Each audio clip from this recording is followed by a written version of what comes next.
He was ordered by medical advice to come off the road. Phil frise la mort, mettant ainsi subitement fin à la tournée de Thin Lizzy.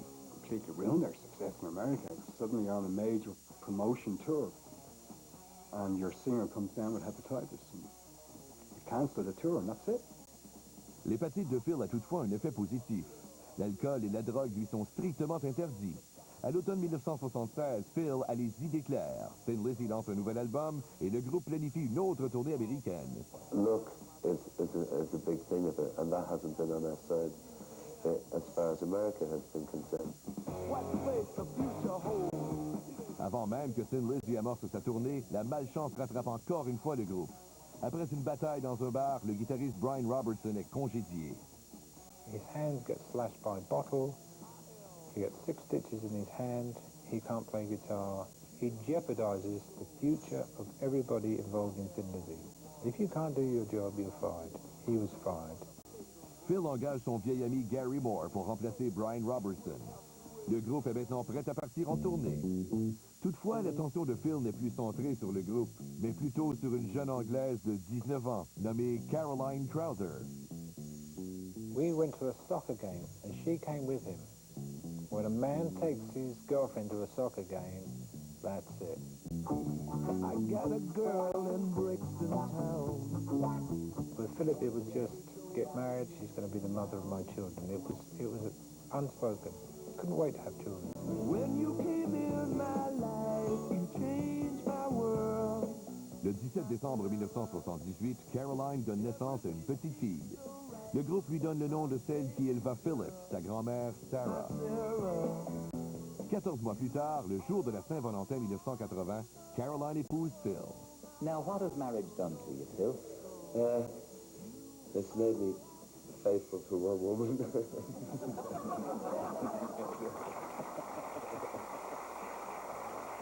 He was a guy that was hanging out in clubs and dancing the night away, you know, suddenly he had children. I remember we went on a holiday together and we were on the beach and he was playing with Sarah and he adored her, you know, absolutely adored her.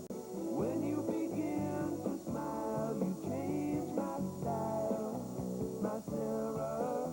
It was such a novelty to him to sort of, I think, to write a song about anything other than, you know, sex, drugs and rock and roll, really. It's okay when you're in the studio and there's no one there and you can say, I love you, you know, but like when there's a couple of thousand people there, you know, I just don't feel like saying that in front of a lot of people. I'd much prefer to say, I'll knock your head off, you know. He tried to be a wonderful father, but he was caught in this sort of macho world of what was expected of him as the sort of the rocker, and this thing of wanting to be a father. Becoming a father and having the kids and stuff, and the responsibility of the marriage has really brought, I honestly didn't think I had the emotions that I have in me till I got married and had the children. Leur deuxième fille, Kathleen, naît peu de temps après.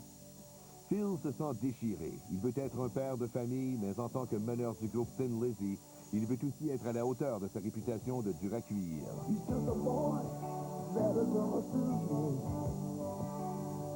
L'amour ne peut sauver Phil. Sa destinée est déjà tracée. Phil put himself under a lot of pressure, but there was always the record company thing of, you know, where's the single, we want the single, we need something we can really work on here. 3 ans après le succès de Jailbreak, Phil sent la pression de produire un autre album, une autre réussite. Philip suddenly became the center of a sort of a colossal operation where he was responsible for the livelihood of like a couple of hundred people virtually. The crew, his friends, his family, management, his company. And it just got like it was a huge burden. I wonder why he cries on the inside. I wonder why he's a renegade. Everyone's waking nightmare. You work so hard for success, then you have to worry about, you know, how long you can be up there. Oh please, I'm on my begging bended feet. En 1979, alors que le groupe a de la difficulté à se tailler une place au palmarès, 2 de ses membres prennent de mauvaises habitudes. That's the period where the drugs started to creep in to the band. We started recording in Paris, and that was the spot where the heavy stuff started to roll in. Selon Scott Gorham, Phil et lui commencent à consommer de l'héroïne pour soulager leur déception face aux échecs du groupe. We weren't exactly getting any bigger at this point, which was pretty disappointing to all of us. I just dislike the word failure associated with Thin Lizzy. So when people say you failed to make it in America, you know, it's the word failure, and I don't like that.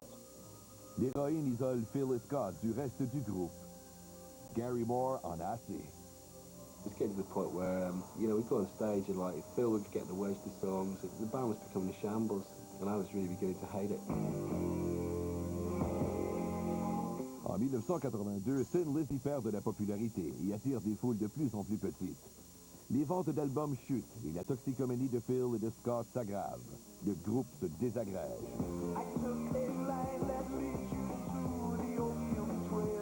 Les membres du groupe décident de se séparer.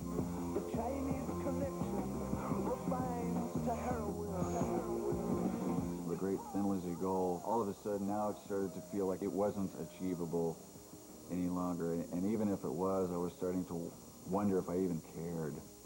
Pour Phil Lynott, l'échec du groupe marque le commencement de la fin.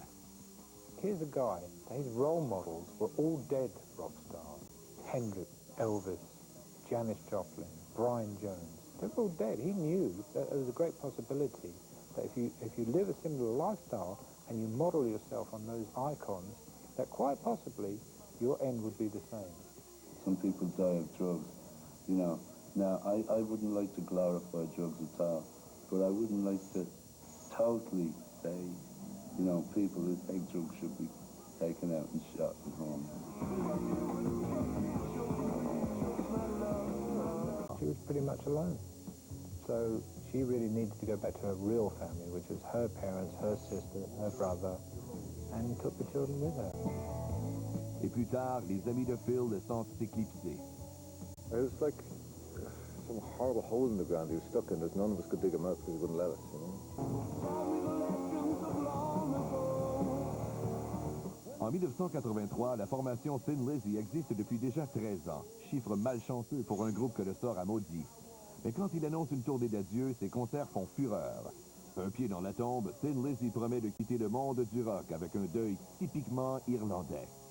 It seemed that our farewell tours just kept going forever. Because in the end, I don't think we actually really wanted to stop. La tournée se termine le 4 septembre 1983. Thin Lizzy fait son dernier appel, dit son dernier au revoir. When we got to Heathrow Airport and, you know, the bags came down the turnstile, everybody just kind of picked up their bags and just went, well, see you later. I'll give you a call. And everybody just kind of shuffled out one at a time, and that was it, you know.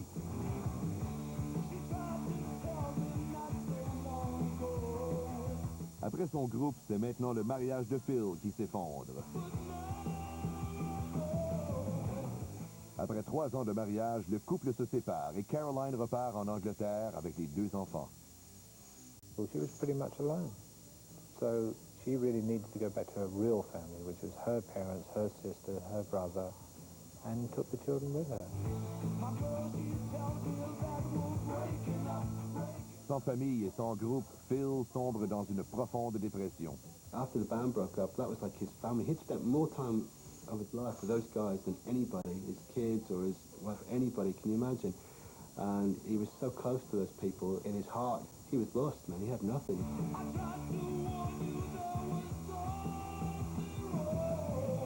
There was a darkness about him, you know, that I didn't like at all.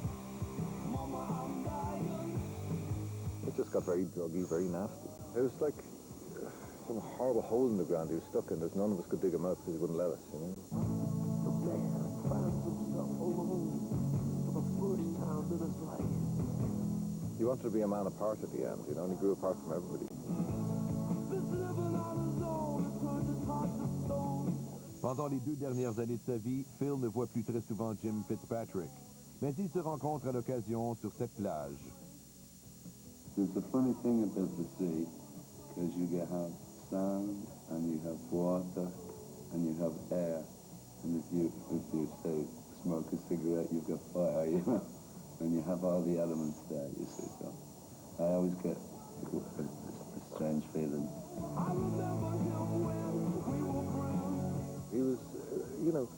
very intellectual man who was very well educated, who was a very cultured man, who pretended to be the opposite of all these, you know?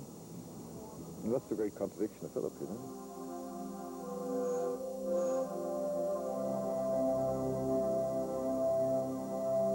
When we went for a walk, it was always serious. It was like, that was Philip's only time when he could really talk and tell me what was going on in his head. That was the very last conversation he had with me, where he just said, Jim, I'm running on empty, I'm gone, you know?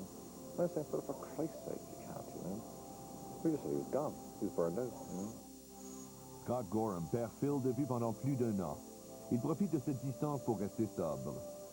Lorsqu'enfin il se revoit, Scott est bouleversé par l'état lamentable de son vieil ami. He opens up the door at his house, and I knew right there that he was still doing it. He was still in a terrible state. And you know, we sat down, we talked about it for a while, and he says, you know, I'm giving this up. You know, I'm going on the big Queen deal now, and you know, it's going to work out for me. And you know, don't worry about it. I'm going to be cutting